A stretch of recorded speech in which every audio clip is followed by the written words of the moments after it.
Darwin Dormitorio matapos hatulan ng reklusyon perpetua ang tatlong akusado sa hazing at pagpatay sa kanya. Iapela naman ng mga sinintensyahan ang desisyon. Saksi si Jasmine Gabriel Galban ng GMA Regional TV. Tayo pa din ka pag-graduate. Ang mensaheng yan ni Cadet 4th Class Darwin Dormitorio para sa kasintahan, nakunan sa kwarto ng kanyang upperclassmen na sina Cadet 3rd Class Shalimar Imperial at Felix Lumbag Jr. ilang araw bago mamatay si Darwin. Mapapansing namamaga ang kanyang pisngi at kahit hirap ng magsalita, pinakanta pa siya. Ikaw lamang ang nasa isip ko, sinta. Uy, yung boses ko pala iba na. Huwag kang ma-shock.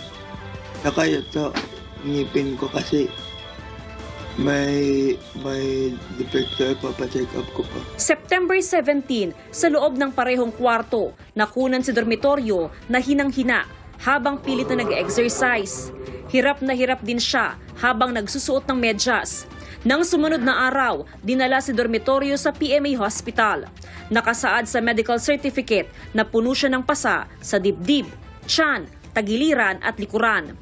Nagsagawa ng CPR pero binawian siya ng buhay. 6 na buwan pa lang noon sa PMA si Darwin na nangarap maging sundalo. Idinitalyan niya ang mga karanasan sa journal na kasama sa mga gamit na ibinalik sa kanyang pamilya.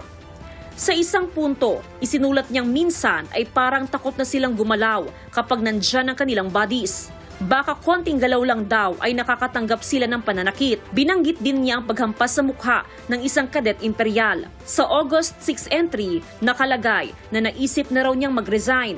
Meron ding drawing na sa tingin ng pamilya ni Darwin ay pagsasalarawan ng hirap na dinanas niya sa loob ng academy. Ayon sa mga saksi, sinaktan si dormitoryo ng mga upperclassmen niya dahil hindi nasunod ang pinagagawa sa kanya.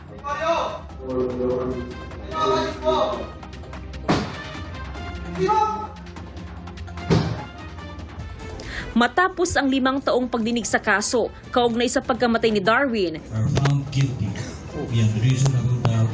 hinatulang guilty ang 3 kadete ng Philippine Military Academy at sinentensyahan ng parusang reklusyon perpetua. Sa desisyon ng Baguio City RTC Branch 5, guilty ang hatol kina Shalimar Imperial Jr. at Felix Lumbag Jr. sa kasong murder at paglabag sa Anti-Hazing Act. Guilty rin ang hatol kay Julius Tadena para sa paglabag sa Anti-Hazing Act.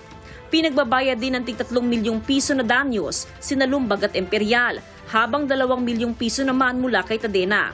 Sa paglabas ng hatol, nabunutan daw ng tinik ang pamilya dormitoryo. I am happy, I am contented with the decision. Pero siyempre hindi pa rin maibalik ang buhay ng anak ko. Nawa din ako sa mga nasentensyahan, sa parents. Nagiging biktima kami lahat. Nagpapasalamat rin ako sa justice system natin. Nakuha. We deserve it. My son deserved it.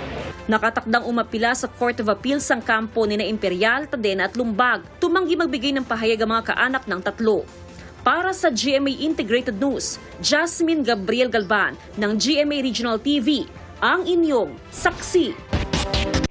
Mga kapuso, sama